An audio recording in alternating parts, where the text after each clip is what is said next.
Girl, Everybody it's follow packed the one out line, here tonight. please. Follow the one line, please. I told you. IDs out. I need to see IDs. Thank you, ladies. Welcome to Park Ave. Excuse me. Hello? Can you move? What? Excuse me. Oh my God.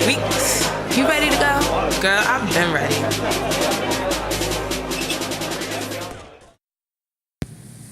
Well, hey, girl. Hey. Hey, girl. Hey. How's life treating? What are you eating? Tell the people what you're eating. I'm eating the fine Italian, the finest of Italian foods. And it's from America's finest Italian dining establishment, the Olive Garden. I cannot.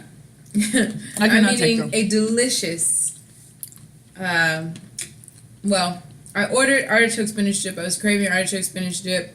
But it's kind of a fail, Olive Garden. Yeah, I mean, granted, I worked at Olive Garden for 11 years. Did you really? 11 years. I gave them my blood, my sweat, and my tears. 11 years is a long time. 11 years, from 16 to 20. Were you the GM? I could have been. The rate I was going. Did you move up in the company? I did. Oh, okay. I was just a little measly to-go girl. Oh. Taking orders. Oh, okay. Wrapping up desserts. Okay. And then I moved up to hostess. Mm-hmm. Then I moved up to a waitress. Okay. Then I did I was a bartender. The GM saw something in me. It was like, you have what it takes. The quality, the star quality to be. And at the time, that was a big deal. To be a bartender at the Olive Garden at that time, that was the big leagues. Oh, okay. I wasn't sure if I could do it. But I did it. Through the grace. The mighty grace of God. I did it, and, I surpassed expectations. They wanted me to be in management, but I said, fuck y'all. This ain't the life for me. I got to do with y'all raggedy-ass customers. I feel you. No, but I decided to go back to my roots and, support Olive Garden, even though sometimes their food is trash, but... Yeah, Olive Garden. It's hit or miss. But let me tell y'all what don't fail at Olive Garden. That salad. The Toscana soup. That salad and that bread. Never fail. Ever. Yeah.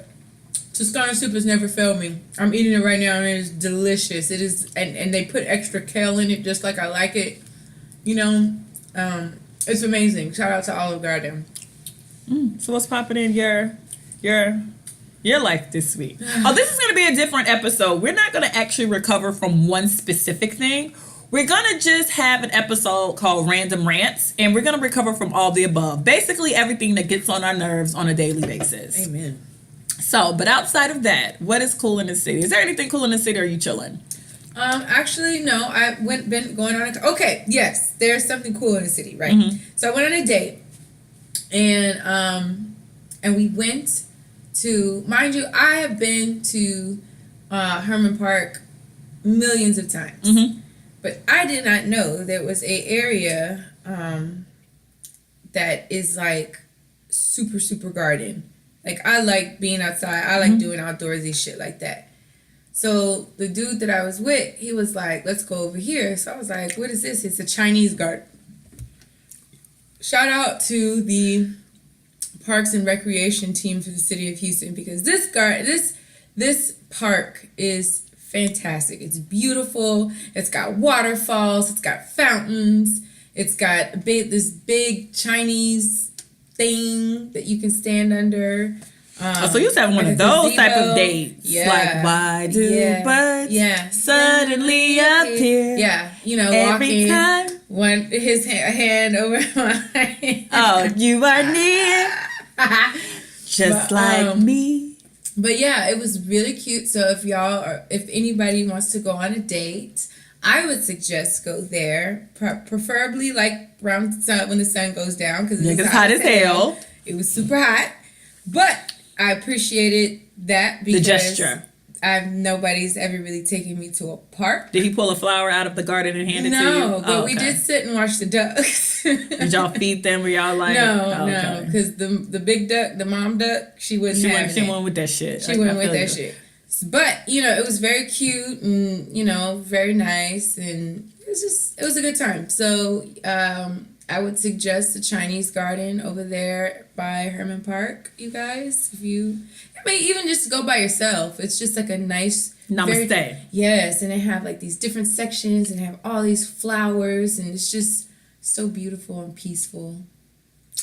And that's it. Well, this week, usually my Woman Crush Wednesday is some fabulous woman from a fabulous movie that I watched way too many times. But this week, in honor of my girl's birthday, because her birthday was on the 16th, my Women Janet Damita Jo Jackson. My Woman Crush Wednesday is Queen Janet Damita Jo Jackson. Okay. And she's because this is the thing about Janet. Y'all are finally giving my girl her just due. She's getting her Billboard Icon Award. Apparently, she's like resurfaced since her last concert, and people are back to feeling her because y'all kind of dropped the ball after the Super Bowl thing. I'm not gonna hold that against y'all, but y'all niggas did. But she's my Woman Crush Wednesday because she's everything, and your faves would not be here if it wasn't for Janet Damita Jo Jackson. And I can't say this enough, okay? What pisses me off about you niggas is you guys have these discussions about the greatest entertainers that have ever lived. And I get like annoyed that y'all never put Janet in that category when literally she has been giving y'all niggas bops in music and entertainment since she's been 5. Like, none of your faves can say they were performing at such a level that young. Like, your faves might have been like a local famous, a city famous, a state famous. This girl was literally like internationally famous at like age 5 and was like on stage at the Billboard Awards even then at like 5. And then let's just not even talk about how like Rhythm Nation is still everything. Y'all still can't do that Rhythm Nation choreography. Like If's choreography is still like highly rated at like some of the top choreography ever in the video. You bitches wouldn't have no dance breaks in your videos if it wasn't for Janet giving y'all a boom cat every video. And she's the queen of an era. Like, Control came out. It was big hair, better clothes. Yes. When Rhythm Nation came out, y'all got a key and, a fitted and like a little uniform. And then she came out with Janet. Y'all got y'all some blonde tresses and some stomachs and, grooves. And then Velvet Rope came out. Y'all got y'all some red hair and depression. Get your life. You did. She was going through a lot. And it's because of Janet. She's the queen of moans. She's the queen of thunderstorms. If y'all want to know anything about sex, and she's the queen of interludes. If you want to know anything about sex, I'm telling you, go grab yourself a Janet Jackson album. The reason I partly can get down with 50 Shades of Grey is because of Janet Jackson Velvet Rope's album. Christian Grey and Anastasia Steele have nothing on Janet's Velvet Rope album. So get your life. She's everything. Her movies are everything. Poetic Justice is a bop. Why Did I Get Married? Boom. Yeah. Nutty Professor 2. Boom. Another one. She was in Fame. She was in Good Times. Good Times, and Good Times, and what's the other one where she was like Charlene and she was dating a boy. I can't think of the name of that one. But, just get your life. She's really been entertaining y'all for a very long time. She deserves all y'all respect. And I really get mad when y'all say such and such is the next Michael Jackson, when in reality, the next Michael Jackson or anybody who is like Michael Jackson is his own fucking sister. Boom. Like, they literally have the same parents. They literally look alike. Literally went to the same plastic surgeon. Literally dance alike. Literally DNA and genetics. And y'all want to say The Weeknd and Justin Bieber and y'all name all these people. And it's like, y'all realize he got a whole functioning ass sister out here that's still serving. Like, I don't get it. So give my girl her just due. She's everything. I love her so much. I've stand for her since I've been a kid. Like, it's always been Janet for me, y'all, if something happened to her, check on me and make sure I'm okay. I need bereavement days, boom, get your life, love her.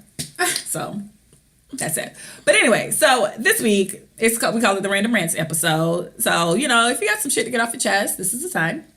I just want to throw out to y'all though that, we're calling it Recovering from All of the Above, the Random Rants episode, boom. But, so last week I told y'all how I lost my debit card and I wasn't really stressing because I figured it was like in another purse. Well, spoiler alert, the shit was really stolen and somebody literally stole my money. No, you don't get it. Not like swiped one big purchase. It's like they tested it on they tested it at a gas station. It was like, oh, I could spend $22. But then when you go look at all the transaction, it's like 22, 55, 77, 88, 129, 132.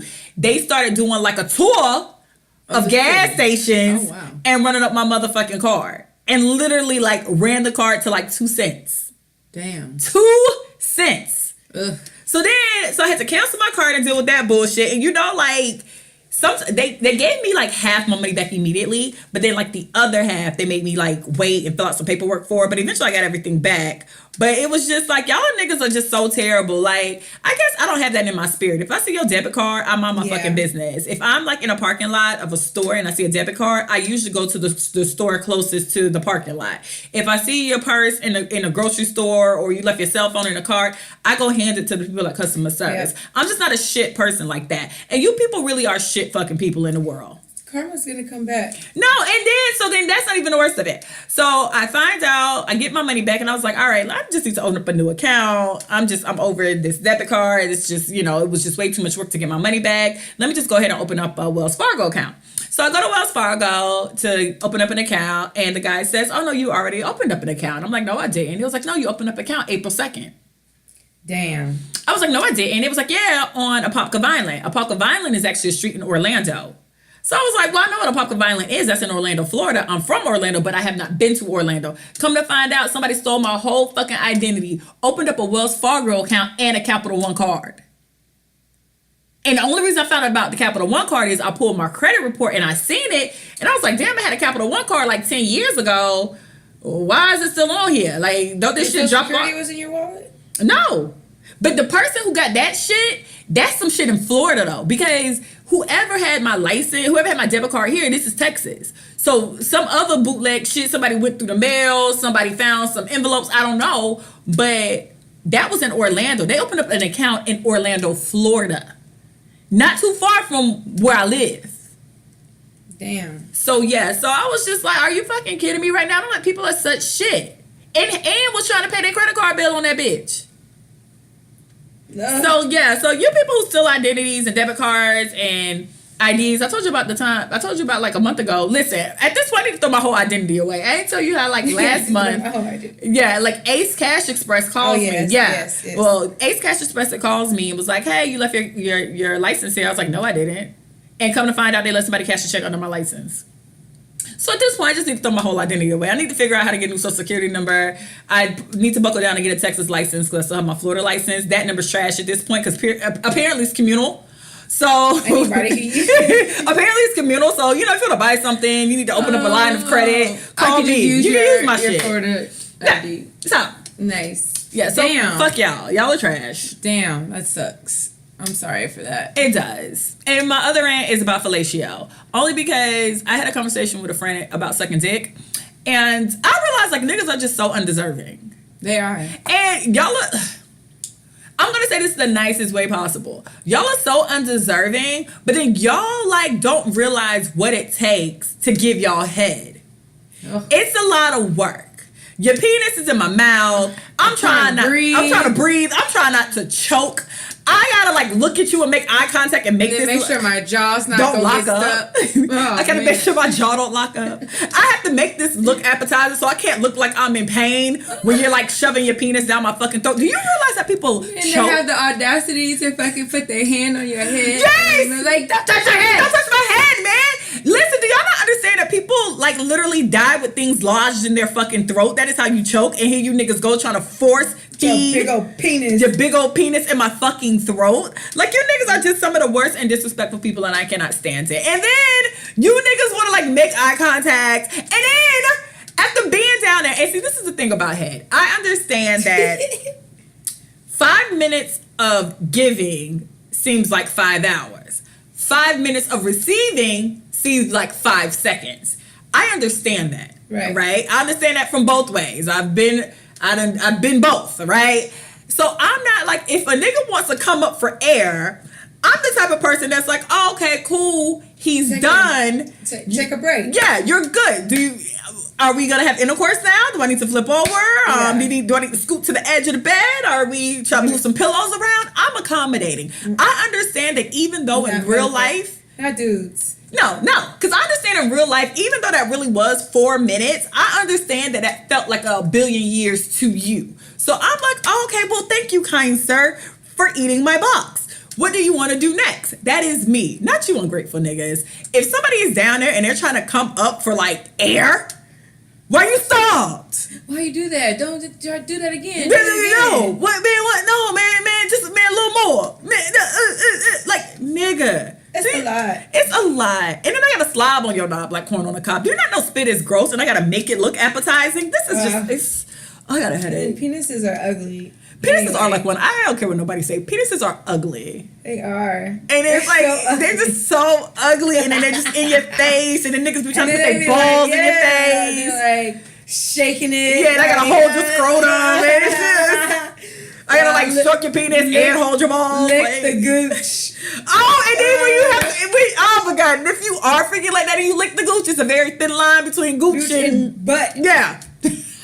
It's a very thin line between. It's just like a little too much to drink. You might slip up on the gooch and Yikes. So it's a lot. Y'all really get on my nerves. Y'all just need to be respectful. Y'all need to understand that y'all be out here eating all the oxtails, all the fried pork chops, all just no kale, no water, no nothing, and have the audacity to be want to come everywhere. Like I can't. Dog. Like you they want to come on your chest. They want to come on your face. They want to come on your hair. It's never. Come on your legs. Yeah, it's like, just, God damn it! It's just never enough for you niggas. It's like never enough.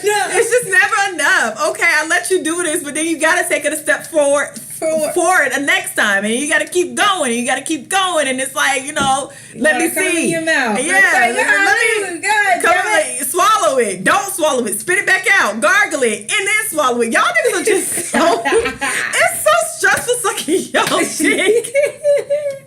Oh, girl, I gotta do tricks. I've been so scared that my jaw's gonna lock. Girl, no, I hate like when niggas really you have to make it super romantic because they're like looking at you and now you gotta act super sensual. And you have to be like, yeah, it's just like I love it. I'm gonna lick it like a lollipop. I love your penis beating on my forehead. Like oh my gosh, it's the worst. I don't feel like it. And then I gotta look attractive and my soup gotta be right or my bun gotta be cute. It's like you trying to move your hair. It's like it's like I gotta make. If you got a wig on, can't let your wig shift. It's just so I gotta keep my wig on and suck your dick. Do y'all know how hard that is? No, they don't.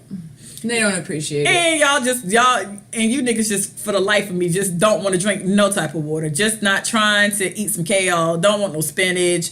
You niggas want to go to Five Guys and then have somebody suck your dick. Like I can't take it.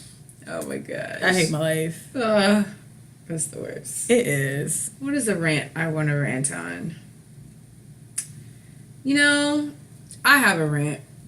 I hate when people try to, it's like they see you doing something and then they want to go and try to compete with you. And okay, so there's this girl that I work with and sometimes I feel like it's like a competition sometimes because I'll do something and then like it'll be anything like, you can do, I can do better. And I'm just like, yo, everybody got a lane, right? Everybody got a lane. Everybody. Stop. Just do what you do. Whatever it is that you do that. Don't worry about what I'm doing because I'm doing me. Please. But that happens a lot because I know some people who have I can't stand that shit. Like when you doing, like I have a friend that has like an online boutique and like she's like in like a quiet competition with one of her other homegirls and by like default. And like the girl went and picked the same colors as her and it's like they in like a low-key tit for tat and it's like y'all realize that it's like 7 billion people in the world. We're not gonna have the same people following us. Right. It's okay for us to do the same thing. Yeah. Without like one needing to trump the other or it being really super combative. Yeah. Like, 7 billion people. We're not gonna have the same clientele. Yeah. Like because you're not the same person. We're not the same. You don't have the same eye of style. You know, it's just like same personality, same anything. You're you and the other person's you. Your superpower is literally you being you. Yeah. And I don't think people understand that. Like I just can't stand when people try to like, and then they try to be cool with you so they can figure out your sauce, how you make your sauce. Happened. Yeah, you know what I mean? Because I had people like, cause I do videos for the health department, and a couple of people will come up to me and be like, "Well, how you do this? How you do that?" Nigga, I went to YouTube. But I get that a lot too with like the podcast. It's like, girl, I went to YouTube. Like, y'all really don't understand. I struggled the first 4 episodes. Like, it was like a headache trying to figure out how to edit. I was deleting shit all the time. I was just messing up. But Google works, and the thing is, I don't have a problem helping people. Yeah. I don't like when people kind of ask in like a sneaky way, because some people aren't direct with, how did you do it? I'm trying to do this. How did you do that? Mm-hmm. I respect people who just come out with what they say. I don't like people who are like, hey, how's your mom? My favorite color is purple.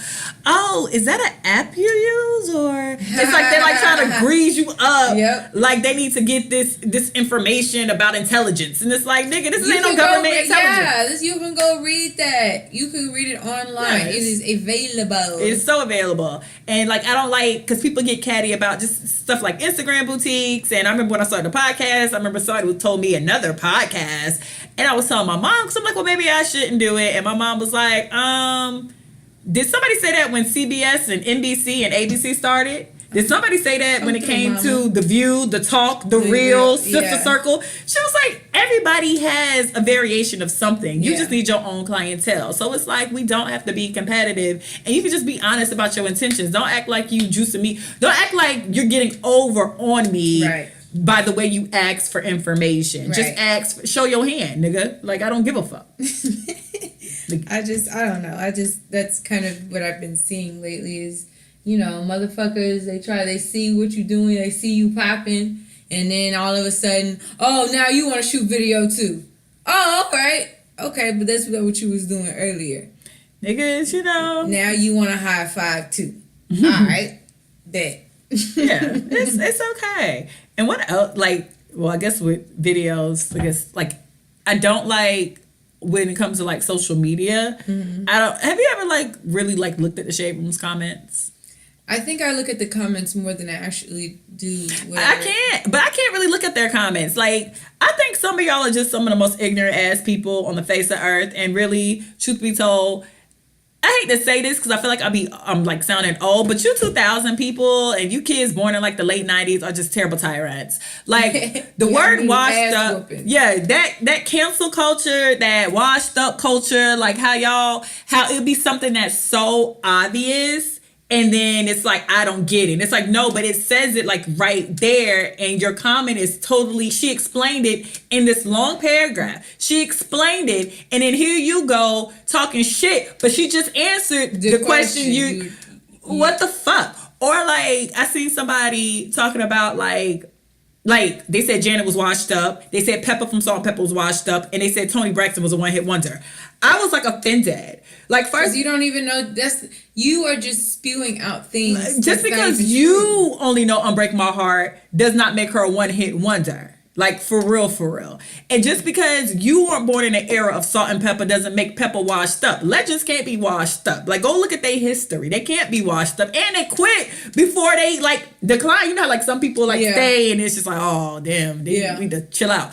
They like quit because Salt got like saved or something, like at kind of the height, like right after they won a Grammy. So it's like, how do y'all cancel culture and y'all washed up culture, y'all spew that out so freely. It's just diarrhea out the mouth. Just everybody's just canceled and everybody's just so washed up. Stupid. If it isn't like you're for Rihanna, Beyonce, because they're now they don't get it. I don't think we were like that as kids though. Like, I remember knowing who Anita Baker was. Yeah. I remember knowing who Shaka Khan was, Patti LaBelle. And I understood that they weren't washed up. I understood they were older than what the people I liked. Like, at the time, I was into... Yeah. And Janet was kind of older, but even younger, I was into, like, TLC, the Monica and TLC and the Brandies of the world. But I understood Shaka Khan. I got it. I got Smokey Robinson. Classic. So I don't understand this whole, who is that? And it's like, chill, girl, that's Diana Ross. Girl, that is the Diana Ross. The Diana Ross. Legend. Yeah, like, I don't care if you don't like her music. That you still have to appreciate what she did. Like, that's the Diana Ross. That Tracy, oh, who is Tracy Ellis Ross' mama? Bitch, Diana Ross? Tracy could never. I love Tracy Ellis Ross. Her mama's Diana Ross. She could never. Like, y'all are like really weird with this cancel culture and y'all reading comprehension skills. Even y'all post on Facebook. Yes, that was so funny. And that was just a Twitter. Somebody had posted that on Twitter, and I thought that was so funny.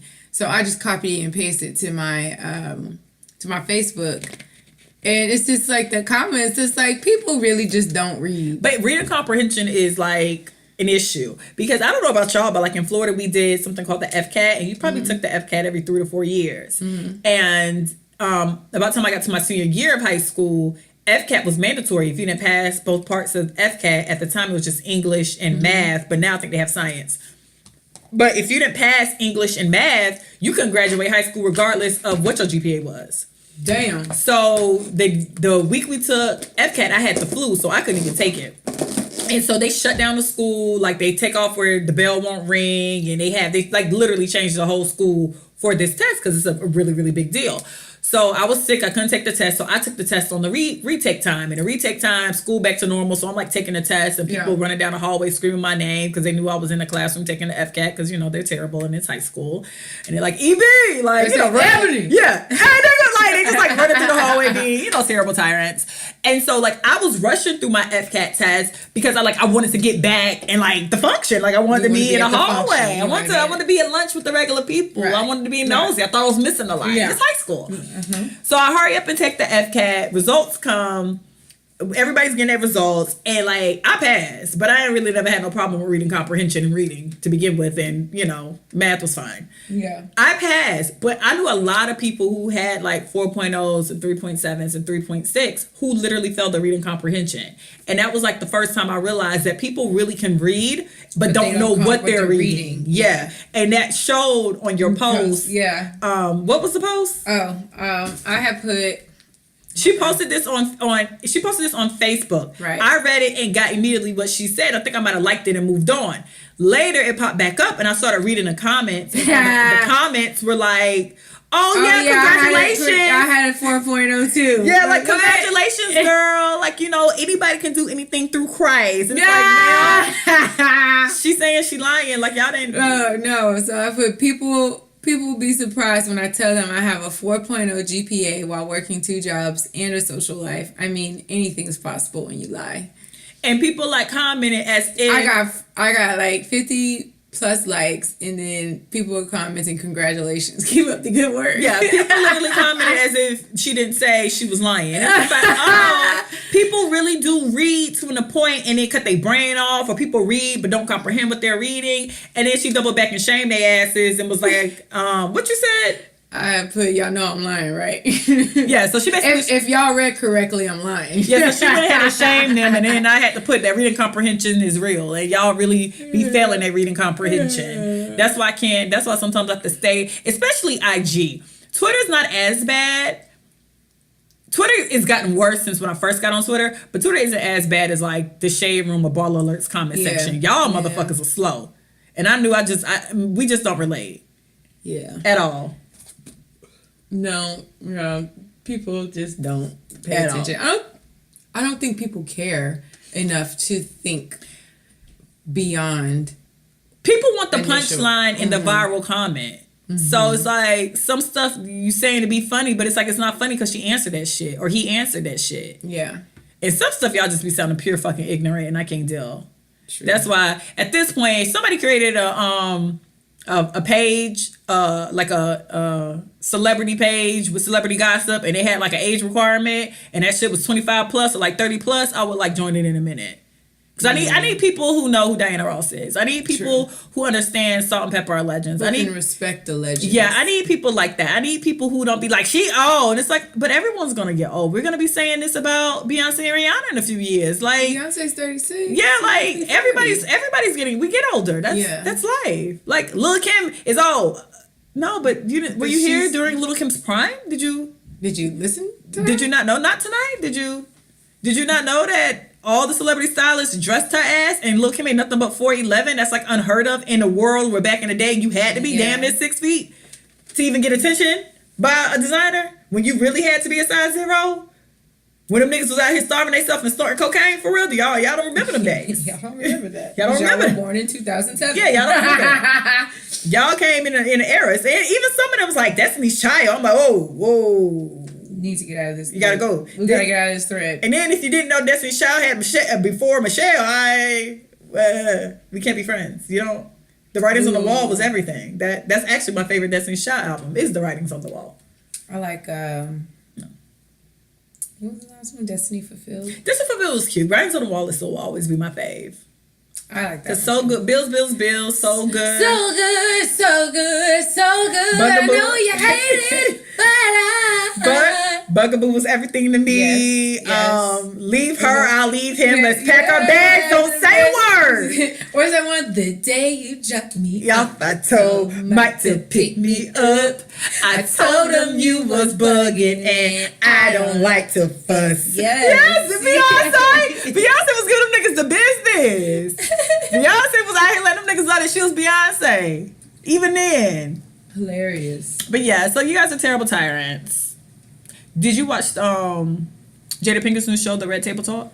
I only saw clips of it. I did not watch it. Did you see the part where they said Willow was cutting herself? I did not see that part. Well, Willow was on the show and they were talking about like losing yourself, and she said after like that era of like whipping my hair back and forth. Yeah, that she got like super depressed and she didn't like the pressure of like having to have another hit and all the traveling. She just wanted to like, you know, be a kid.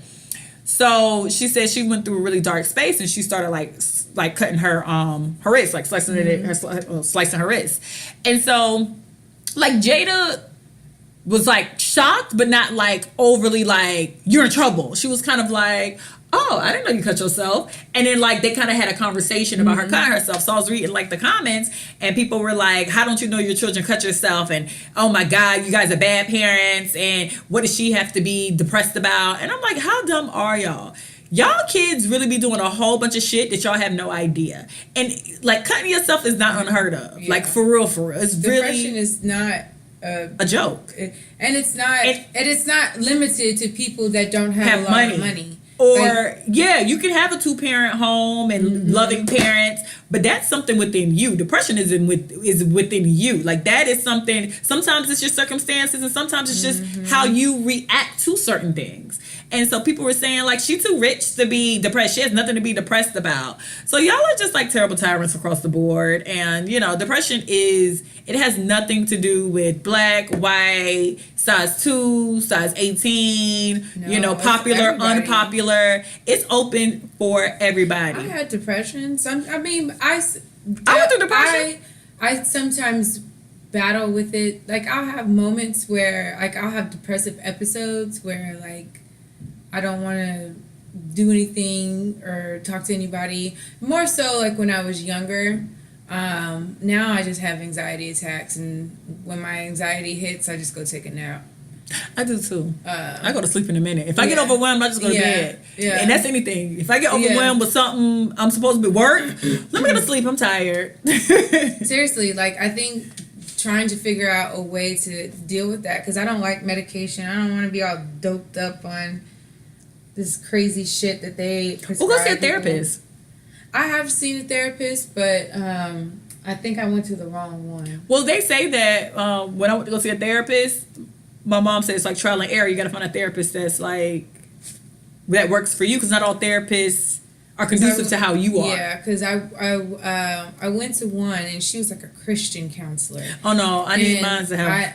I need mine to be worldly. Yeah, and you know, and trying to, you know, I believe in Jesus Christ. He is my personal Lord and Savior. I believe in God. I believe in the Holy Spirit. I believe in Mother Mary. So, but I ain't no saint. I believe in all that, but I like my therapist to be worldly. I need my therapist to have I like my therapist to live a little on the dark side. She was, very, you don't need to be in the club. I remember I told her that because I was bartending at the time, I felt like my drinking was an issue. So, and then it turned out it was an issue. My drinking was a problem. Yeah, my drinking was a problem. Bitch didn't think it was a problem. But, so I had went and, was going to her every week. And I remember I was telling her that, you know, I didn't know how to do anything else as far as making money. And I said, that's all I know how to do is really, you know, be a bartender. And I can't go from making $700-800 a week to $7-10 an hour. Yeah. Like that ain't real life. I can't do that. Because if you think I got a drinking problem now, bitch. Damn. If I ain't got no money, I'm really about to have a drinking problem. Right. Nigga, I'm stressed. And I remember she told me, she was just like, well, the last thing you need to do is be in a bar. She was like, maybe you can go work at IHOP. And it was that was my girl. Girl, I can't. We can't. Girl, you can't be my therapist. You can't be my therapist no more. You're giving me unreasonable things. This is unreasonable. After she told me no bullshit, she said, do you not know how much money I make? She suggested that I go work at IHOP. I just said... Well, actually, my therapist was like, go a week without drinking, and then, go a month. Then I see her every 2 weeks. So she told me to go 2 weeks without drinking. And then that's how we started. Because she was like, well, were you having the shakes? Were you, like, in the house nervous? And when I went 2 weeks off, but I always did that anyway, but, like, just go off for, like, a month or two. And I was like, no, I'm chilling. And she was like, so... you're just making irrational decisions because you're just genuinely making irrational decisions. Yeah. Like, right from wrong. Your ass is just out here not giving a fuck about consequences. And that was the bottom line. Then I hit the cop car and Yeah. Then I was like, oh, okay. Okay, God. Right. Let me just chill. Yeah. God's trying to tell me. God had been trying to tell me something for a while, but God really was trying to tell me something then. Girl, I think, yeah, totally. So yeah, but you do have to find a therapist for you. I was just telling somebody else that because they didn't like the therapist they went to. I'm like, it's like, test and try. Girl, I don't know. I just pray about it and take a nap. That's helped. That has helped me. And just letting things go, like things that if I can't control the situation and I can't control the outcome of it, I'm not gonna fucking worry about it. I just can't. I can't sit there and fucking worry about it. You gotta let go and let God have his way. Yes. Nah, but you honestly do. I was just talking to somebody about their drinking maybe like a month or two ago. And that was the thing. It's gonna be a lot of stuff you cannot control.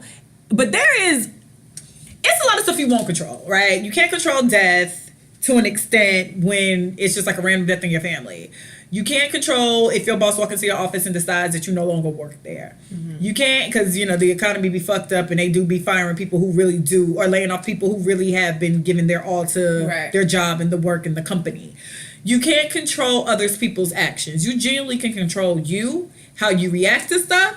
And for me, and this might not be everybody else, when I look back and wrote down everything that has happened to my life that was bad, I didn't make the decision for the necessarily bad thing to happen, but I made a series of decisions that led to it. Mm-hmm. So a lot of stuff that happened to me was a personal thing I did to myself. It was nobody else to blame. Yeah. It wasn't, did I want to hit the cop car? Nah. But let's rewind that Sunday. Series of decisions led to that cop car. Series of the decisions led to the Honda Civic, and a series of decisions led to the Avalon.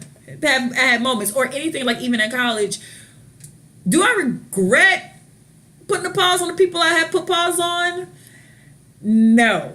Would I have probably not put the pause on them? Would you have changed the way you approach that situation now looking back? No, the thing is, if I wasn't drinking anyway, wouldn't have gotten that far to begin with. A lot of people, I don't argue well anyway because I get overwhelmed. So I do. I never been the type that, like, when girls beef with you and y'all go back and forth, it's like a 10-minute argument, y'all just going back and forth. That's never been my thing. If you talk long enough to me in a way I don't feel comfortable, I would just pop it in your mouth and I'll just get to the end of the situation because I figure that's what it's going to end up being. Right. That's just my natural being. Like, oh, okay, so I'm going to fight or are we just never going to talk again? Because we need to pick one. If we're never going to talk again, then shut the fuck up and go about your way. Right. If you want to fight, then let's just fight. And then either way, shut the fuck up on and go your way. Yeah. But every incident I got to where I slapped the bitch or popped down her mouth was literally late at night, in a club, outside a club, just leaving a club, in the club, around the club, by the club, close to the club. something. So if it's in those instances, clearly, if I wasn't pissy drunk, I had already had some cocktails. I won't say I was super drunk on all of them. Some of them I had like 2 or 3 cocktails, and you're a little bossier anyway on, you know, the vodkas. So a lot of situations for me tied into the drinking. So in hindsight, I put myself in a lot of positions because now my rational sit down, let's think about it, this don't make no damn sense attitude has turned into Tasmanian devil, like fuck that shit, what the fuck? It was popping. Yeah, it was like, wait, what? Who? She did that to who? Me? What? So, because in reality, any other altercation or anything that has happened while I was like completely sober, it's just like, all right, man, tell that girl to chill. If I get up off the seat, I'm going to whoop her ass, so please get your friend. I was a lot more calmer. I still stood my ground, but I was a lot more, I ain't had my hand on the trigger. I ain't had a gun out yet. Yeah. Catch me in the wrong moment, I got my hand on the trigger. I'm ready to bust. You know? What's up? And those moments where you really gotta... Yeah. But then that was me. And when I had the conversation with my homegirl, that was that. Like, she was making excuses for everything. And it's like, nah, granted, you can't control somebody cheating on you. You can't control, like, certain stuff. But let's be clear, your ass is pretty drunk on all this shit, so you can control your drinking. And maybe if you control your drinking, you can control. You will definitely be able to control your reaction to all of this. And it won't be such a catastrophe I don't know. At the end of the day. Drinking's a good time. It is. I mean, I'm on drinking probation right now, but it is. I miss it daily. No, I actually don't miss it as much as I thought I would. But no, being buzzed amongst good friends and good people around good food is very much so a good time. Like everything in life, too much of something is terrible. You know, you have too much sex, your vagina hurt. You spend too much money, and you go. That sounds real personal. It sounds super. It is personal. I feel that. You felt that one? No, it hit me in my chest. You know, if you drink, I read an article about this boy who drank too much water and died. Like, wait, what? You drink too much milk. You drink too much milk. If you eat too much food, if you eat too much salt, if you eat too much dessert, if you do too much of anything, it's just not good. You work out too much. You do anything to an excessive point, it's just not good for you, period. And that goes for everything across the board. You shop too much and you got a shitload of shoes and clothes. That might be, I just like to shop. But then you be watching these TV shows and be like, oh, my mom died or my dad died or my brother died. Yeah. And now I'm just feeling it. They have that on, so this show called My 600 Pound Life on Hulu. Yo, that's like first it's on TLC and I watched it and y'all I be never mind. Because somebody told me I was insensitive because I'd be like kind of cackling. Yo, I'm telling you, these people and their stories is like, and then that doctor is a shady motherfucker, man. Girl, listen, I was mad at my life at 600 pounds. It was one episode I watched. I hollered through the episode. That lady kicked up her leg. No, she did kick up her leg and she was flexible as fuck, way more flexible than me. So I was just, that I didn't expect her to kick her leg up like that. That's just not what I expected. So it caught me off guard while I was watching it. And then it was kind of funny to me that she literally had put her leg up with like a stripper kick and held it on the wall so the lady could clean her. Yeah. But my thing was when I was watching it, listen, I love my mama. Everybody know I love my mama. But if my mama decides to get 600 pounds, I'm letting you know right now, I'm not bringing no portable fryer in there so you can fry chicken. You don't get your nails done. You don't get to have French manicure tips. They will put that little side table on the side of the bed with their fryer. They got the gloves on. No, and it's the fact that she seasoned it with flour. Like, she legit fried chicken bedside. Like, if you're 600 pounds, if you were my mother, these are the things that would happen. Because what the fuck you gonna do? What you gonna cuss me? What are you gonna do? I can walk out the house. What, you gonna have an attitude? Oh, really? What, you gonna get out the bed and say some shit? Like, you can't move, bitch. Man. You can't move. So that girl, her hair was done every scene. I was just like, who is putting these sew-ins in? Girl, listen. My favorite one was, I forget her name, but she kept saying that it was water weight. And the doctor was like, you don't put on 700 pounds worth of water weight. Child. So then he put her in the hospital. So the husband was sneaking her pizza. I did see that. The doctor came in with that pizza box. He was over that shit. Dog.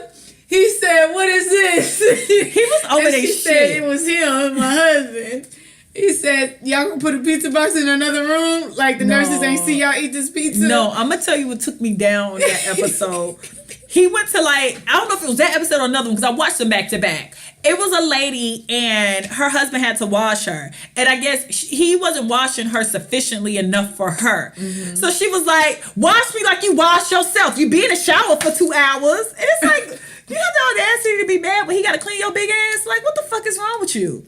Yeah, my life at 600 pounds on TLC is everything. It is. But you know what? I'm more interested in how they got to be that way, because I think that so many times that people, there's these moments in our lives where it triggers us. It do. And I mean, anything that we find comfort in is that's, and I feel like sometimes maybe alcohol was that for me. No, it was for me. And and and they always have these things where it's like they felt like they weren't pretty enough or talented enough, or it's just a coping thing. You had a bad day at work, or like your parents got divorced and you started eating, and then it takes on a life of its own. Like for me, the drinking was, all right, let's go have a good time. Mm-hmm. We're going to drink. Mm-hmm. And then bad stuff started happening to me. And it's like, bad stuff is happening. I need a drink. Mm-hmm. But it's still good things happening. So in a celebratory way, I need a drink. Mm-hmm. And bad stuff is still happening. I need a drink. So now you in this bubble of... You're drinking. Uh-huh. For every occasion. Yeah, it's like every occasion, good or bad. I need a drink. Mm-hmm. When really it didn't start off that way. It started off on like a Friday night, Saturday night thing. Mm-hmm. Or, social. Mm-hmm. And it's a slippery slope to all of that. It is. Even with food, I got a friend now who's going through something, and she was just like, yo, I keep eating my feelings away. And she's like, I ballooned up. And I'm like, what you mean? And then she tells me her size, and I was just like, oh, because I hadn't seen her. I was like, oh, holy shit. And she was like, yeah.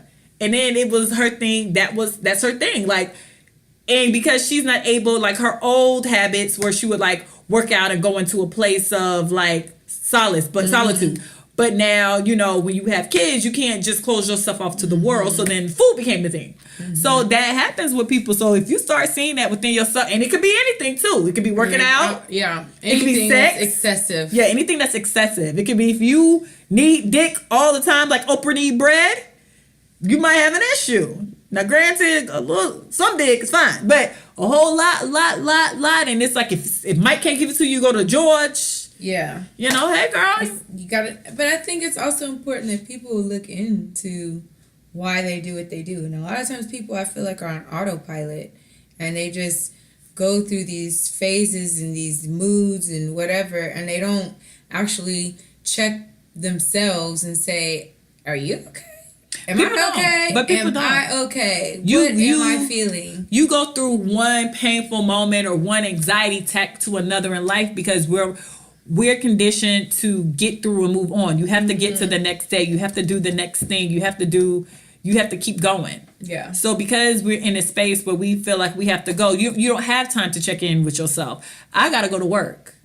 I got to go to my other job, or I got something to do for work, or my friend needs me, so I can't really do anything about myself right now because let me go be a good friend or a good daughter or a good sister or a good wife or a good mother. Mm-hmm. So you keep taking from yourself, not really realizing that you emptying yourself, and you wake up 2 years later, your ass done gained 40 pounds and you're a terrible tyrant. I always say self-preservation is the first law of the jungle. Yeah. So you got to preserve yourself, or else your ass, you can't. They tell you that on the plane. Yeah, you can't. You have to save yourself first before you try to. They tell you to put your oxygen mask on before you even put on your kid's mask. That says a lot. Mm-hmm. I can't save you. I can't save you if I can't save myself. And that happens a lot, and that's super unfortunate. And I think people go through different waves and phases of it. Mm-hmm. I think if you feel yourself going through something, you should actually. You can check in with yourself, and you don't have to be ashamed. This is the thing. Everybody doesn't take situations the same. Everybody won't be upset because their dad walked out. Some people be very upset and look for a daddy in every nigga. And then some people be like, oh, okay. And that won't be the thing that breaks them. It might be a boyfriend that breaks up with them that breaks them. But that might not be the thing that breaks me. Yeah. People break off different situations. So you can't, like, I used to, like, beat myself up based on what had me broken. Because it's like, no, I'm stronger than that. Why am I broken by that? Yeah. But you can't help how you feel about Yeah. certain situations. And everyone's not going to have the same ties and affiliation to what broke them as you. Right. Because some stuff be like, that took her over the edge, but that was a big deal to her or to him. I hated that. Like when I had broke up with my ex-boyfriend, the one I was with recent, I did not know how to handle it, and I took it so bad, and that was the catalyst to me getting my DUI, because I think we broke up in July of 2014. We officially stopped talking in July, and then he would send me messages every now and then one sent me over the edge. He said, it was that one? And it was that one message that just sent me over the edge. That one made you jump off? That was the one you was just like, I ran and jumped. Oh, that's what we doing? Yeah. Oh, okay. I ran and I jumped off the cliff to not even thinking what's down on the bottom. It don't matter, sharks. Don't the matter. Titanic. I'm jumping. Ain't shit y'all gonna do about it. And I ain't gonna put no life jacket on and I'm good. I'm just wilding. But, and then I would have friends be like, why are you so stuck on him? Like, get over it. It's like, no, y'all don't understand. Like, you can't just tell somebody to get over something when you are not in that person's... You can't tell nobody about their heart. Yeah. I hate when people are like, just get over it. No. Sometimes you have to sit in those feelings and let it do whatever it needs to do. Sometimes you do need to simmer in your feelings. Now, but it's a fine line between simmering in your feelings. You have to have a cutoff date. Yeah, you can't simmer too long now. When you simmer too long, you overcook shit. That's a cooking lesson. If you let something simmer too long, you burn the shit. So don't simmer yourself till you burn, but sometimes you need to stew. You have to stew in that. Sometimes you need a break from stuff. Mm-hmm. But no, people can't tell you how you feel about certain situations. I hate when people do that. And but I had to stop myself too because, the Children Are a Blessing Coalition attacked me. Well, technically, I didn't attack them. God, Technically, I said a comment and then they attacked me. I didn't think my comment was offensive, but what did you say? It's provocative? No, originally what I said to the Children Are a Blessing Coalition is, hold on, let me pull it up. Because Children Are a Blessing Coalition basically told me I ain't shit. And I was just like, ooh, this has gotten a bit personal. I said, I sometimes think about how grateful I am not to have kids from anyone. All I had to do was block them from my phone and boom, they're gone. Woo! A kid will be a constant reminder of a person I probably can't stand right now. I feel that. Okay, so then... The children are the blessing.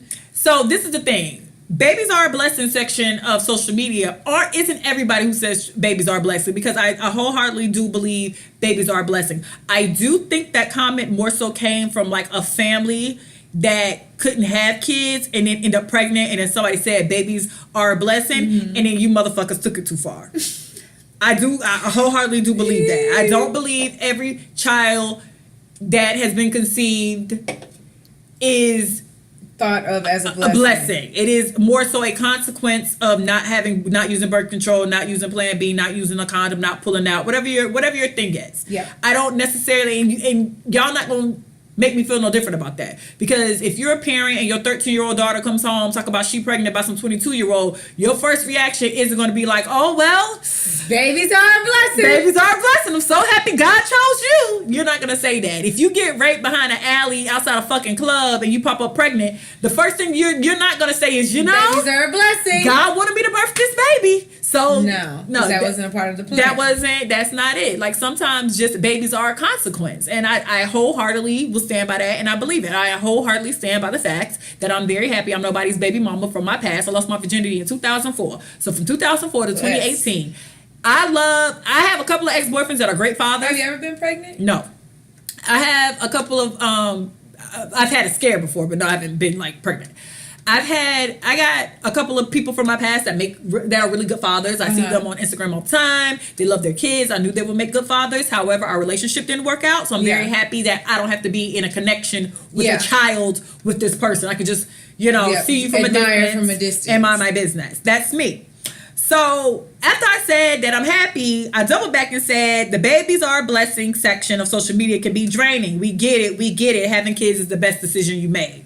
This goes out for the people who've had like 5 kids, and every time they get pregnant, it's like they get mad at us and tell us the babies are a blessing, and then it's like they do like a quick comment as if we had abortion. So it's like, just because I chose to keep my children, and it's like, well, ma'am, I didn't have no children to keep. Sis, I ain't never been pregnant. Sis, I feel like you're judging me. Are you judging me? I'm not saying children are a blessing, but I didn't say nothing. Like, don't announce your pregnancy and then remind us that babies are a blessing, because I feel like you feel like you're wrong and you're trying to convince yourself as well as convince us. That's all it is. Yeah, don't convince me, sis. Because not having 5 kids, that's 5 kids provided for baby daddies ain't a blessing, bitch. That's a headache. That's not even a headache. That's you not knowing that condoms and birth control work.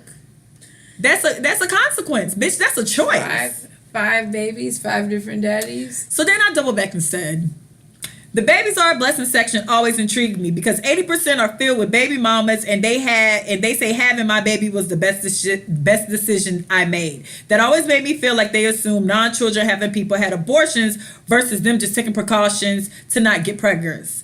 And then I put laugh out loud. I made another post. I said, let me stop messing with the babies are a blessing section. I might be joining y'all in a couple of years. So I said all that to say, nigga, I might fuck around and be a babies are a blessing person in like 4 years when I get pregnant, and if I'm pregnant and not married.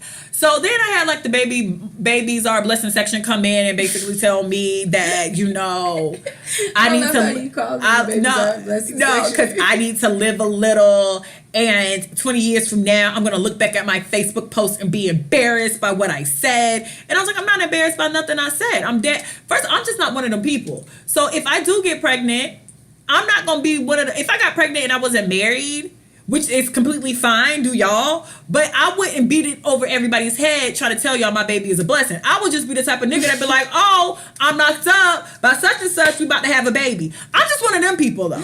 I would never be the person that be like, I'm pregnant, and when God blesses you to be a mother, like I would never be the long person like that. Long-winded. I would be the person to get pregnant and be like, nigga, we was raw dogging. I'm pregnant. I'm that person. And then to kind of like go in on me about like baby, like trying to argue with me that babies are a blessing. I wholeheartedly do believe babies are a blessing. But when you're ready for that blessing, that's not a blessing I'm ready to receive. Thank you. I come from a mother that had her kids very early. So when I was talking to my mom, I was like, now that I think about it, you never said we was a blessing. She was like, no, you niggas were a responsibility. Like, I got pregnant. My mom was pregnant at 15, had her first child at 16. Wow. My mom was pregnant with me at 19, had me at 20, and then she had my little brother at 25. She was like, I couldn't imagine. Yeah, she was like, no, ma'am. She was like, first of all, 2 of y'all really weren't supposed to be here. This is some fluke shit. Like, this some real, like, I was ready to terminate it, and some stuff kind of went left where I couldn't.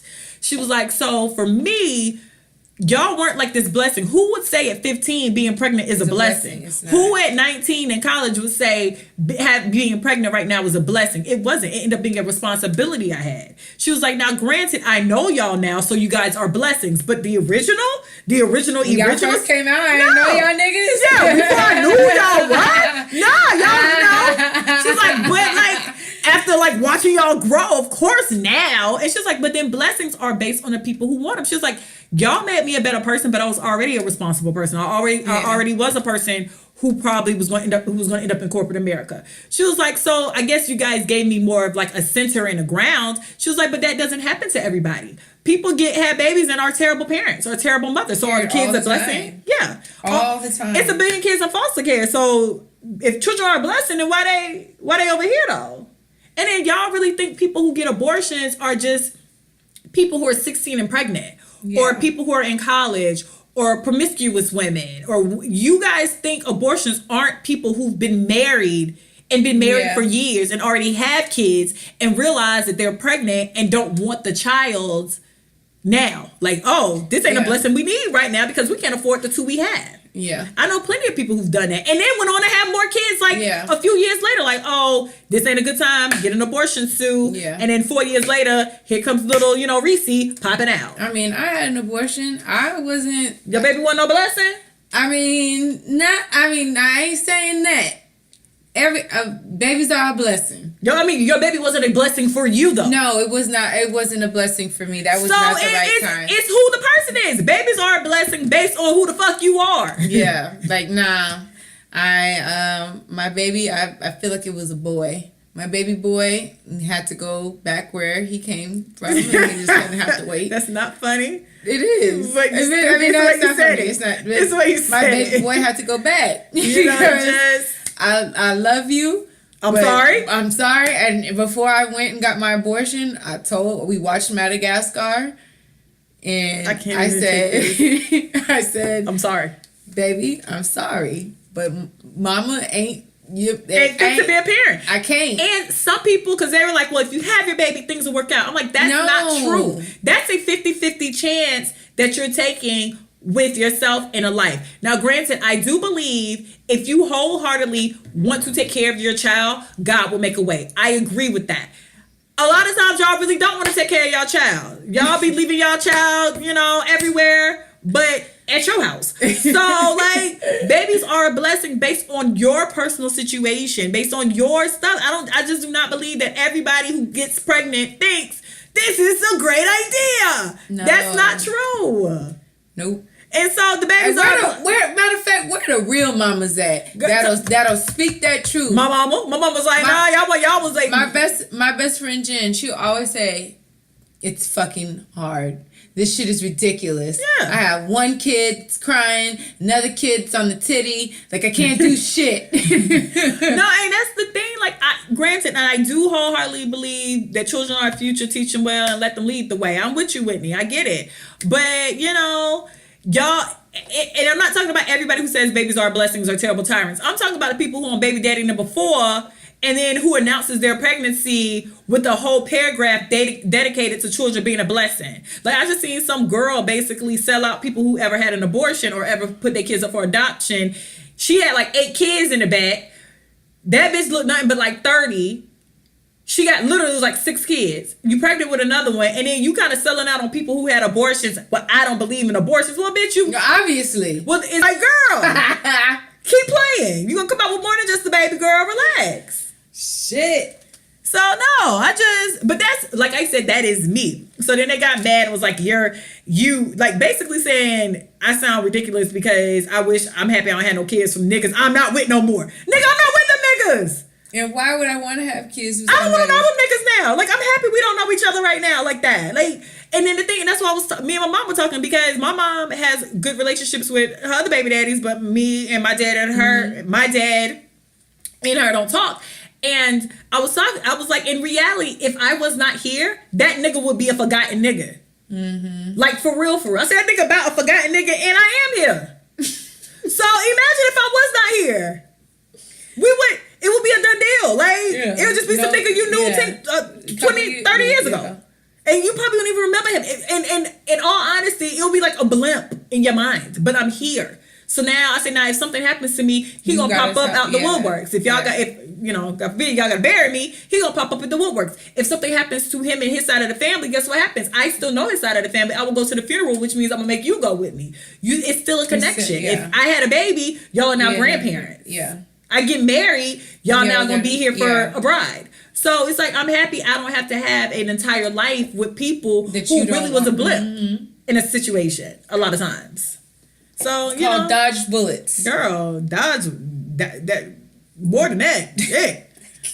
But yeah, so that's that. But I'm sorry I offended the babies are a blessing section. It wasn't to all of y'all. It was to the handful of you guys that, on baby number 7 and keep trying to convince us the babies are a blessing. And I guess you're trying to be fruitful and plentiful or whatever the fuck you're trying to be. It's a lot of stress. But I know y'all stressed out. Girl, bye. I know y'all stressed Babies out. are sometimes just a consequence. More than 2 kids, I know you're stressed out. Girl, bye. I can't. I can't take it. No siree. But, so they said, we got a letter this week too. So hold on. Let me roll this up for you. I'm not going to say her name. I don't know if she wants me to say her name. But she lives in Houston. She should be a guest. She's so cool. She always comments. Okay, so here's our listener letter this week. I'm not going to say her name. We're just going to call her Tina Knowles. Okay. Hey, ladies. And then she put, hey, girl, hey. Please don't mind that I'm emailing you all from work. I just have to say I love the podcast and I listen weekly. So this might be kind of long, but I really want to get through. I wanted to thoroughly convey my thoughts. That sound like I need help reading. So here's the story. So on Friday of last week, my sister and I were planning on going places for Cinco de Mayo. She suggested Capitol Bar or Prospect Park. I told her, 1, why would we celebrate a Mexican holiday at a predominantly African-American bar? And 2, if there are Mexicans there, they'll probably be in the back cooking. Be in the back cooking. So then I inquired about going to... Wait, hold on, y'all. Okay, here we go. You want me to read it? No, I scrolled down too fast. No, I can read, bitch. She then inquired why I don't like to frequent predominantly African-American clubs. So I told her that I like to go places that there are mixed people. I need some white, black, Hispanic, and Arabic people in attendance. I have also attended my fair share of exclusively African-American clubs, and there is always an air of pretentiousness. It seems like the people there are more worried about what the other person has on, how they are dancing, or how much money they seem to be flossing. They are worried about the next person and less worried about having a good time. So on Saturday, which was Cinco de Mayo, we decided to go to Bell Station in Midtown, where my friend is a bar manager. My sister and I were both looking and feeling good. We were having shots, dancing, and having a good time. While playing a game of Connect Four with the guy I had met, this black chick passed me by and says, "Raggedy bitch." I wasn't sure if the comment was directed towards me. Woo! Ain't that hard? Raggedy I wasn't sure. bitch. Hold on, wait. I wasn't sure if the comment was directed to me, so I went on about my business.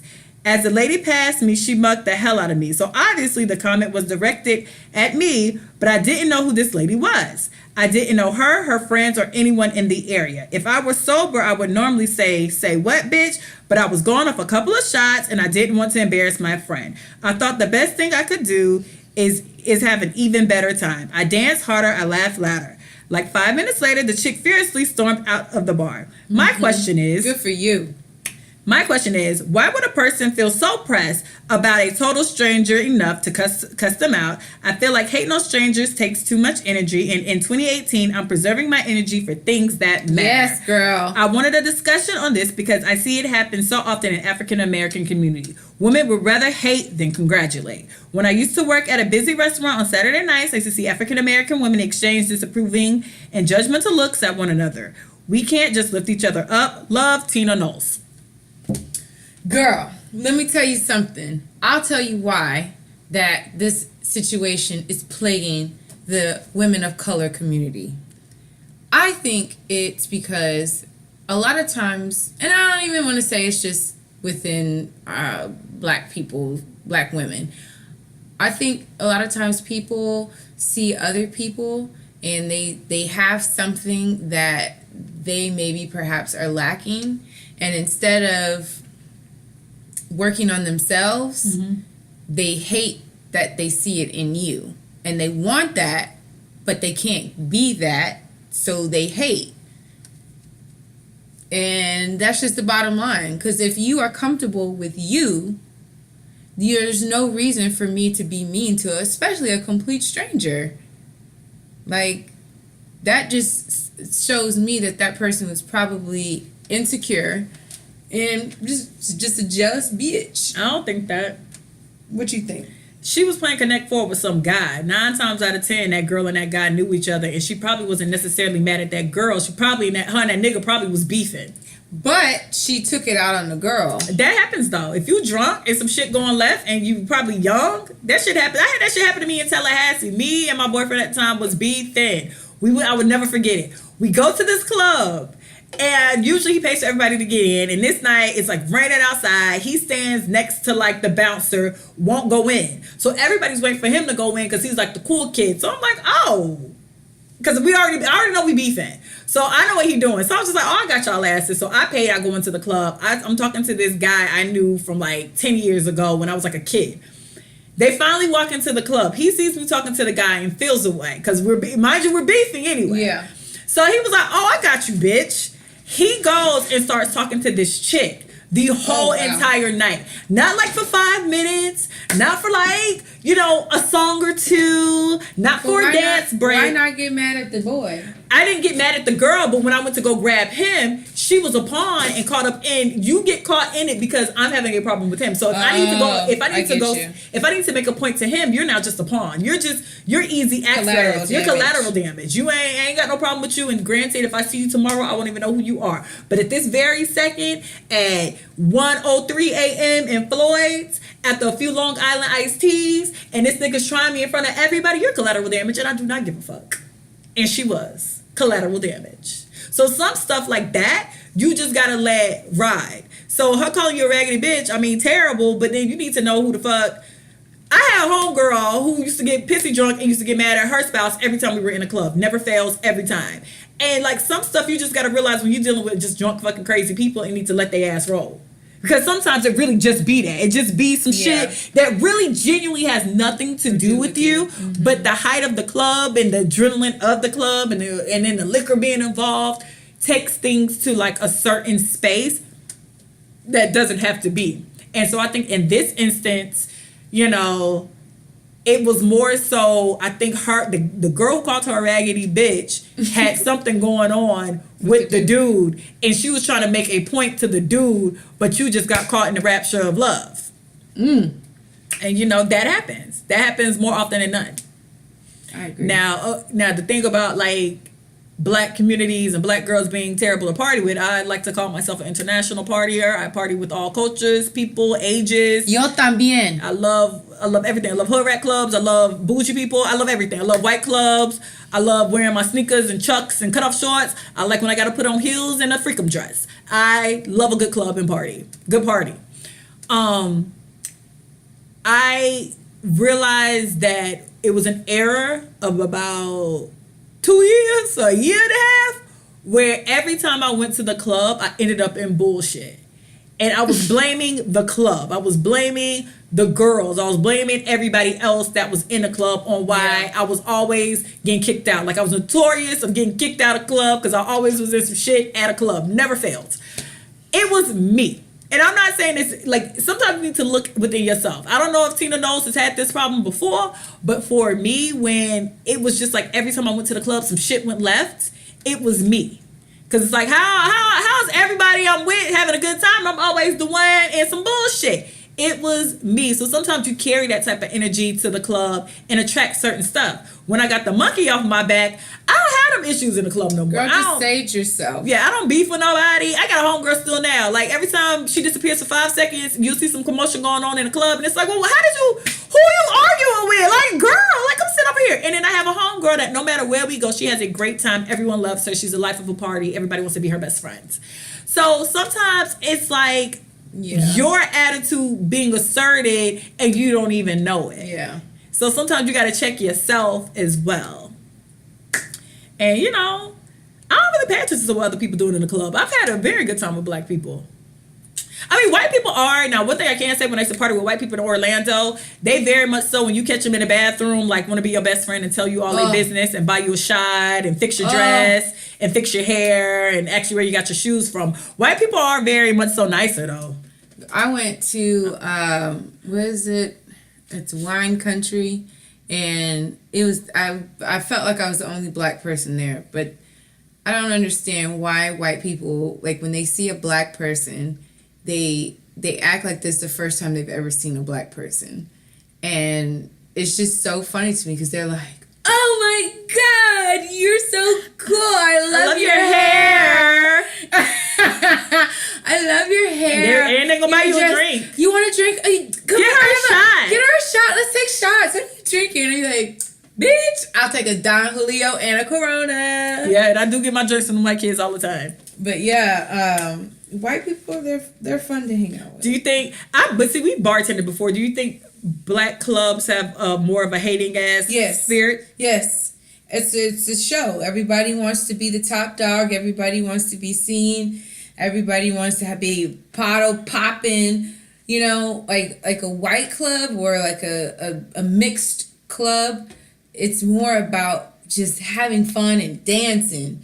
Black club, people standing around, people trying to show off their jewelry, they fake ass jewelry, people trying to stunt with their big ass purses. Every club or majority of black clubs? Majority of black clubs. I'll say 90% of them. Because I've been to black clubs and I've had a really, really good time. Now, some I've had a good time. Like this club that used to be open, but it was called the Roxy.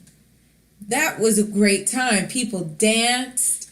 People. That's how I felt about this club in Tallahassee called the Moon. Like, no matter what, you was gonna have your good time. You was gonna dance. You was gonna get drunk as shit. And like I said, I have been to, but you have to find your vibe, and that's the thing about clubs too. Some clubs just not your jush, and if you don't feel the vibe at the club, then you need to go. That's why I tend to like. I like local clubs that have regular workers and graduates and people who have shit to lose, but it's still like one step near the hood. Yeah. Because you still get hood rap music, but people got shit to lose. I don't like to get too far into the hood, and you can't be 18 and up. Yeah. Hell no. Not at all.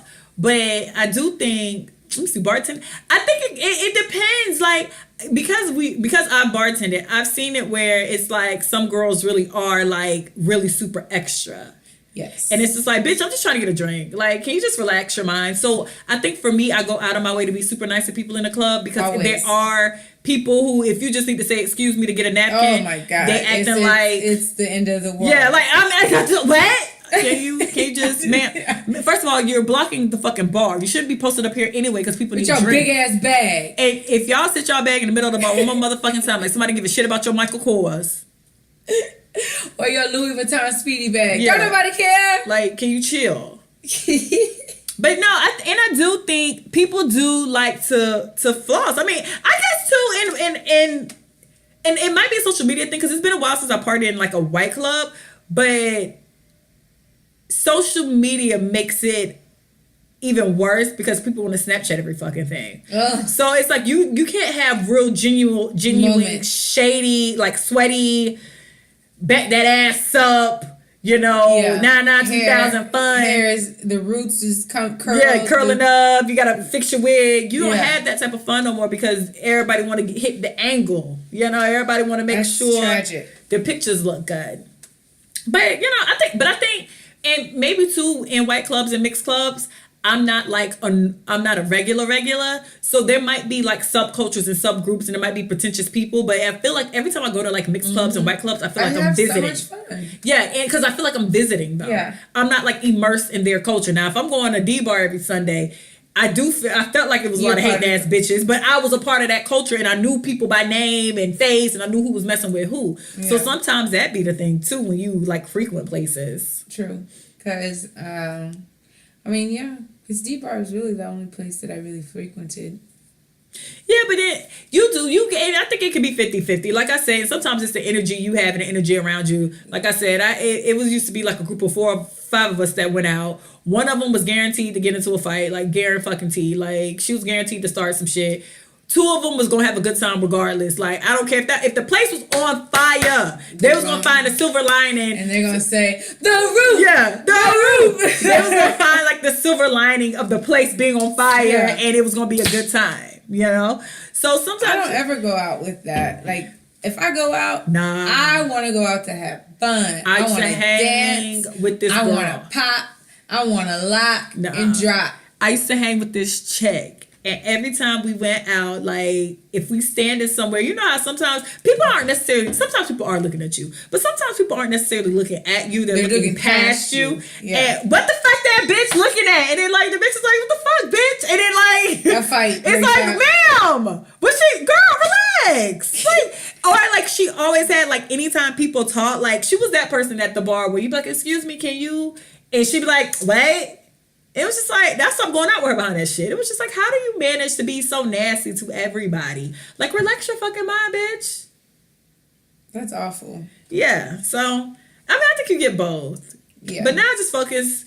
Listen, when I go out now, I'm so, and listen, first of all, if I'm out and I'm talking to a nigga, I straight up be like, you got a girlfriend in here, an ex-girlfriend in here, a baby mama in here, a girl who thinks she your girlfriend. Like, I run down all the things a girl can be to you before we engage in like a full conversation. Especially if I like feel like, you know how you meet a dude? Like, and then you feel there's somebody sharking around. Girl, I was at this place, it was Trap Karaoke, I think it was that time.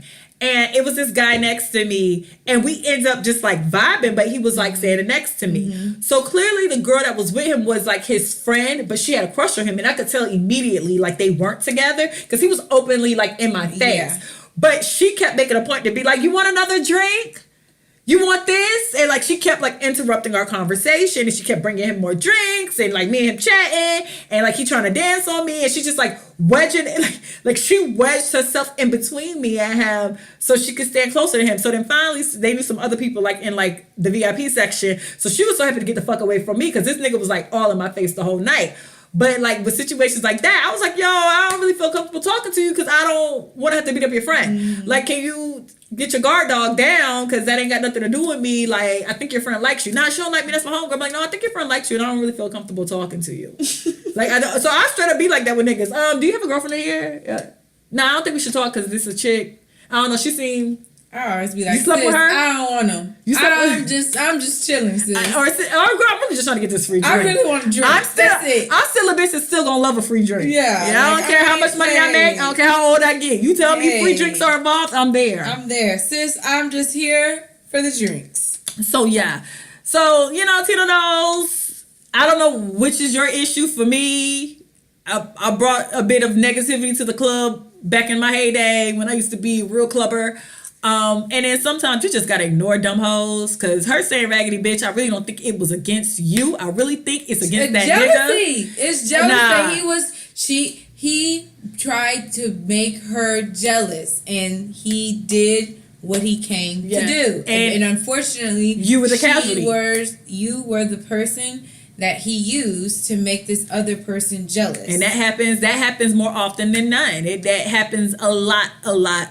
So, you know, you did a good job. You smiled. You had did a good time. Thing, and that's all that really matters. Cinco de Mayo's a good time. That's the day before my birthday. I love Cinco de Mayo. That's all that matters. Is because it's problem resolution. Like, sometimes it's not even necessary to be fighting.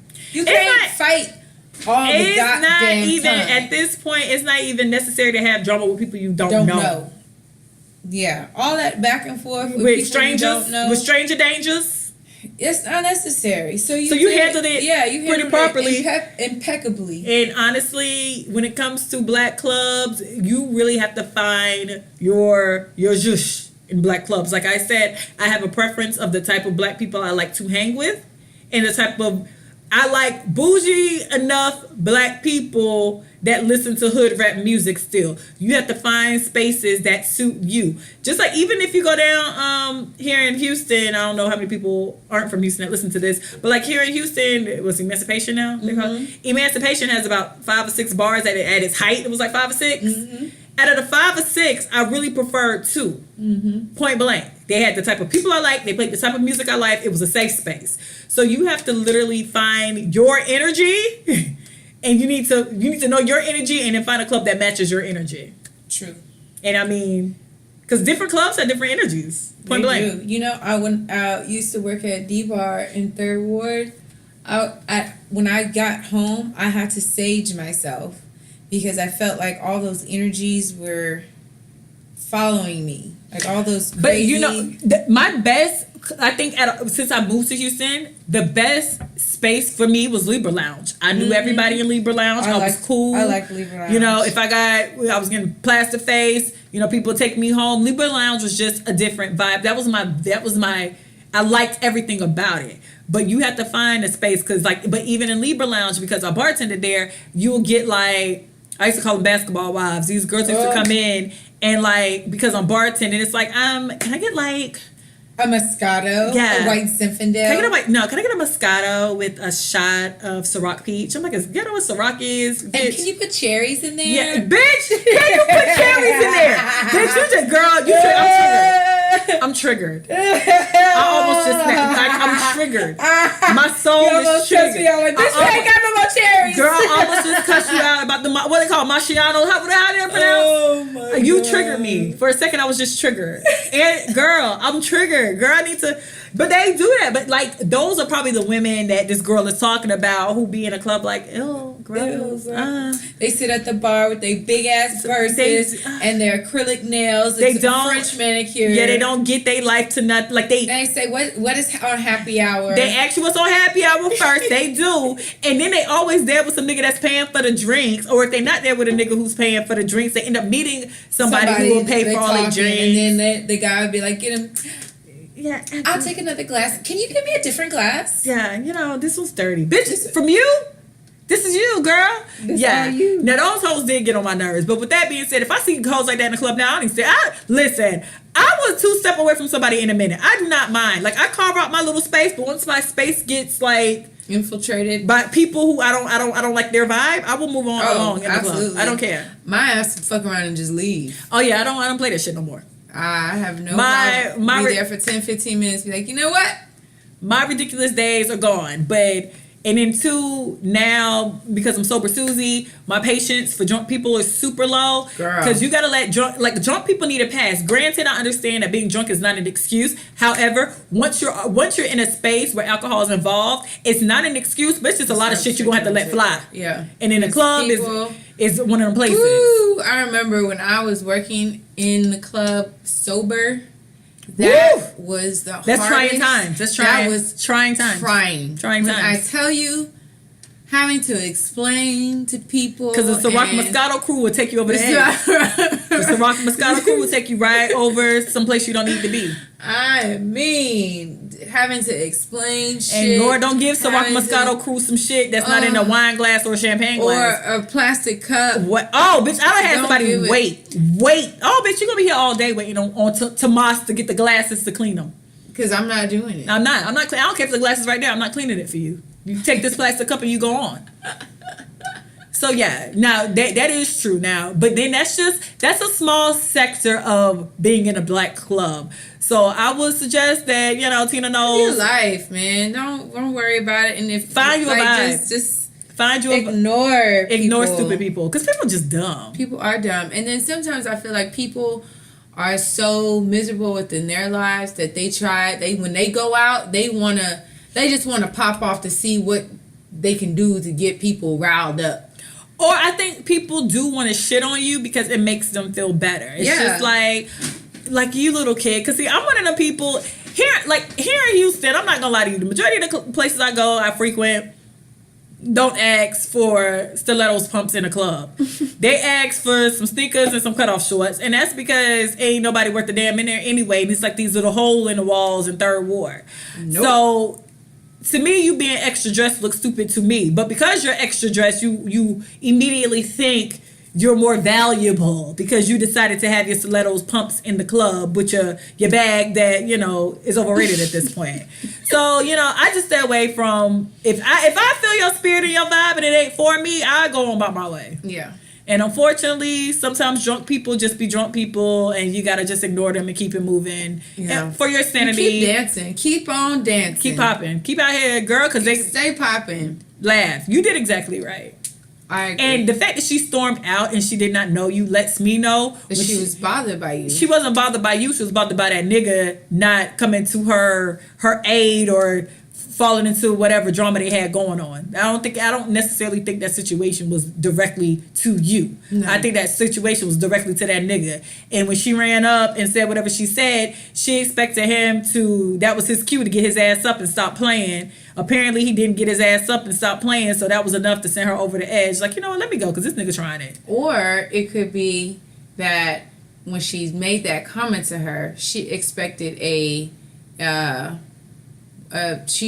she expected some type of comment back or reaction back. And when she didn't get it, and then when she still continued to live her best life and dance, it's almost like. And was that nigga still with you when you decided to live your best life? That's important because I can understand True. her. I've done that. Like when the girl worked at Zaxby's and that nigga was all in that girl face. And I remember like ready to choke slam everybody. And then at the end of the night, like basically dragging this nigga out the club and he said bye to her. And that was like enough to like almost send me over the edge. And it had nothing to do with her though. It was his interaction with her and it was intentional on his part. And like later, like we laughed about it because I knew he was trying to grind my gears. He knew he was grinding my gears. And now this innocent person got pulled into our petty drama. So, you know. Stay clear. 90% of the time in the club, ignore all that shit. And plus, it'd be stupid anyway, because people be trying to fight you outside and all that dumb shit. Like, 90% of the time, if it's not directed towards your friend, like your friend that you showed up with, 90% of the shit that happened, let it fly. If it don't apply, let it fly. Even her calling you a raggedy bitch, you ain't a raggedy bitch. I don't know you, but I'm going to assume you're not a raggedy bitch. I had a lady who said, she fly. told me I was a nothing ass bitch. And I said, that's funny, I'm going to use that. She told me, she goes, you're a nothing ass You nothing bitch. ass bitch. Yes! Argument! And I said, you know what? I'll be all of that. I am a nothing ass bitch. Nothing ass Have bitch a is good good. day now. Nothing ass bitch is good. I'm not. I'll be a lie. nothing ass bitch. I need to. That's what she told me. I hope I remember that. Oh man, and I remember it like it was just. She goes, "You're a nothing ass bitch," and I said, "Thank you." All right then. Thank you, girl. Okay, I'll be that. Yeah, people do want the reaction because I really when I didn't give her that reaction, that's when she threw that drink on me. Did you give her a reaction in? Oh yeah. Oh, okay. Oh yeah. Okay, girl. But, yeah. Can't knock on the door too many times now. Yeah. I had to open up that door. Yeah. Sometimes I couldn't get to her. I couldn't get to her. Sometimes I treat y'all like a Jehovah's Witness and I keep the door closed. But sometimes I gotta open up the door. Jehovah. Sometimes you knock too many times. I really feel like when I did not give her the reaction that she wanted, that's when she got real mad. And then that's when she threw that drink on me. And then and then the thing is, because I really feel like this girl knew the nigga. If you would have gave her the reaction, then that means he would have had to get involved. And if it would have escalated to that point, by default, he would have like been grabbing her and trying to pull her back and woo her, because that would have been the default reaction, because that's what happened. So, you know, pick a club. Listen, you need to find a vibe that matches your vibe, and not all white clubs gonna match your vibe. Not all black clubs gonna match your vibe. At this point, I'm very much so in a loungy hood rat, throwing in some hood rat songs and old school music, like space, like Red Rooster. I've never been a Red Rooster, but like I need a good '90s mix, and then throw in some stuff that's current. And I tend to like my black people to have to get up at 6 a.m. for work.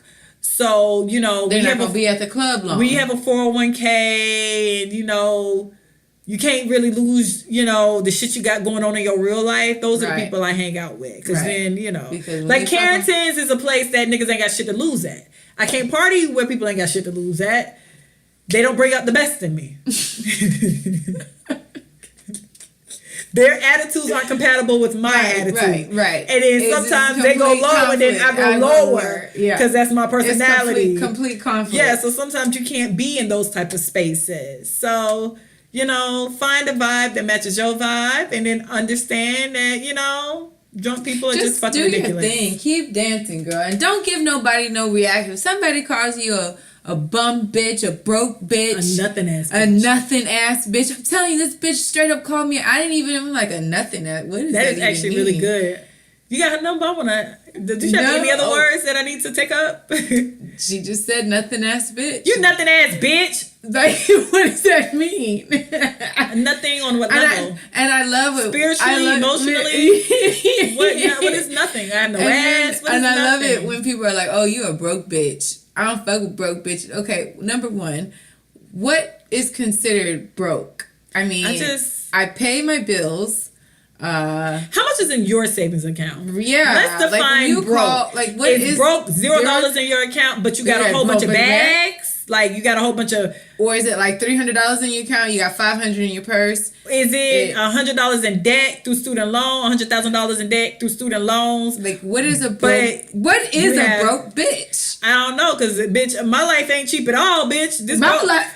This broke bitch got these lights on. This broke bitch saying. Seriously, what is it? I can't. You know, that's what I hate. This broke bitch is paying Fort Bend County. Females tell other females, "Oh, you a broke bitch." And this is the thing. People get that shit confused because a lot of times for me, when I was going out like 1 a.m. I used to throw on some like cutoff shorts and a t-shirt and some jeans or whatever. And so the people get that confused with broke bitch. It's like, girl, we're in the middle of like this hood rat ass club. You're dressed up. You're dumb. Yeah. You're dressed up for nothing ass niggas. Cause ain't nobody in this bitch. Nigga, like what are you doing? Nothing ass niggas, boy. Yeah, man. Yeah, what is broke? Is that can somebody email me and let me know the number to broke? Like what is it? Is it how much you have in your savings account? Is it how much you have in your checking at that moment? Is it by the type of apartment and car you live in? Is it by but if you live in an apartment by yourself and that shit ain't cheap. I'm on a roommate now, bitch. You pay your car note, your insurance, your cell phone, your lights, internet, water, and you pay all that. How is that broke? It's just you maintain that. That's not broke. Nope. But see, if somebody were to call me, I would probably be like, okay, what is a broke bitch? Because clearly it can't be that broke because I have a whole lot of fucking bills that I pay. Yeah. So technically, I'm not a broke bitch. Or is it how much you are in debt? Because technically, if your ass is some money in debt, you really are broke, bitch. Because you owe way more money than you making anyway. So I'm negative. So isn't a lot of people broke bitches in that factor? I mean, I'm negative 40,000 because of my student loans.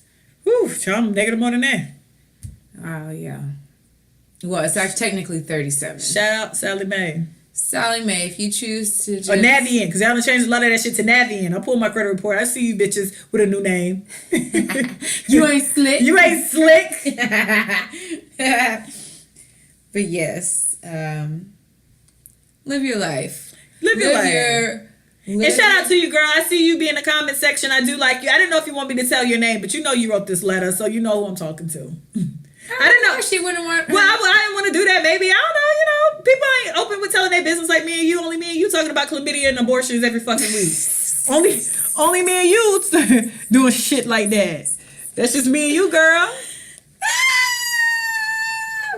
But shout out to you, Keep being a raggedy bitch, girl. You raggedy bitch. You raggedy bitch. You better watch yourself. You better watch who you pick up when you go to grocery stores. Troy. Take your drunk ass, leather wearing in the summertime, need a shade, stinky ass home. I'm not going. Have a fruit bowl, you little tramp. She said, son, I wanted you to meet my son. Son? How old is this son? He like 13 or something. What they gotta do? Robin! It's locked, Troy. I gotta use the bathroom. Hell no. Robin was over there bullshit. Robin needed to know her worth. I'm so happy she figured that out at the end. I loved her so much. Troy was such a cokehead too. And she was so pretty. She was. I finally gave up on Russell, his lying, sneaky horse fight. I'm finna go home and watch that movie. I'm with it. But thanks, guys. Thanks for the letter. Live your best life. Continue being raggedy bitches, broke bitches, nothing ass bitches. Listen, I never want to forget that. She did. I cannot wait for the moment. Square business. I cannot wait for the moment. I can be like, you nothing ass nigga. You nothing ass bitch. I'm ready. I'm gonna practice that in the shower because sometimes in the shower I practice I play out different scenes in my life. Like if my husband leaves me, all the time. If he gets somebody pregnant, all the time. When I get proposed to, right? My man, you have to pre-plan these scenarios that when I find out I'm pregnant, I practice these reactions. Yeah, absolutely. Me practicing telling someone I'm pregnant. And you're welcome. That you can have that. So I give that to you. So now I can practice if my husband has a mistress. You nothing ass bitch. Yes. Cause this family right here, bitch. We gonna be together. He always gonna be with his wife house. I don't care where I be in the shower and get it. I can't when they call a little young bitch a nothing ass bitch. You trying to mess with my husband. But you getting excited about some Jordans in your nails, bitch? Oh, girl, my heart must be girl. What? Pew pew. Ready. I'm ready, bitch.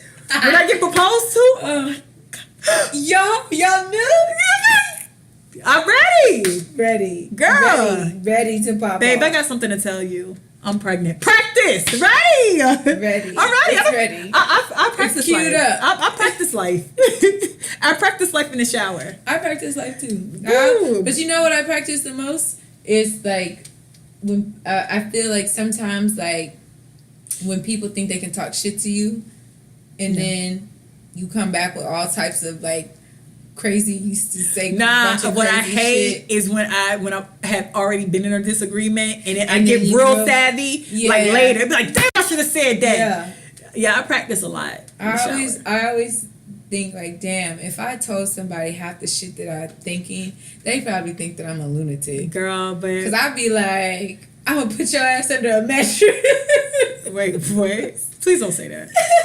So, and that's the thing about the shower arguments. Yeah, A lot of stuff you have to null and void. yeah, but sometimes I you gotta think run that it. sometimes- Yeah, sometimes you gotta run through them a couple of times, and then you realize that you can't say like that. I'll be like, I know niggas that hoe that ain't got shit to live for that have your ass missing for $300. Oh, Yeah. that's deep. But I can't wait to tell my nigga in the shower how he fucking with a nothing ass bitch. Cause who's about to be there scrubber dub dubbing? Oh, you fuck with that nothing ass bitch? Can't She wait. a nothing ass bitch. Can't wait. Can't wait to talk to Michael. My fictitious, Michael, it seems like Michael just works because Michael wasn't shit and Wait to Excel. So when I need a name, it kind of goes to Michael. But, neither here nor there. But anyways, you guys have a good week. Live your best life. Continue being nothing ass bitch. Just, you know what? It's okay to be a nothing ass bitch. It's okay to be a broke Because bitch. we don't really know the definition to nothing ass bitch yet. So and broke. And she never gave me a definition, so I damn don't sure know. I don't know. Are you spiritually bankrupt? Are you emotionally bankrupt? I don't really know what a nothing ass bitch means. But tonight in my shower, I'm gonna practice telling my future husband how his young mistress is a nothing ass bitch. So kudos. Thanks for the word. You're welcome. Bye guys. Bye, you broke bitches. Seriously.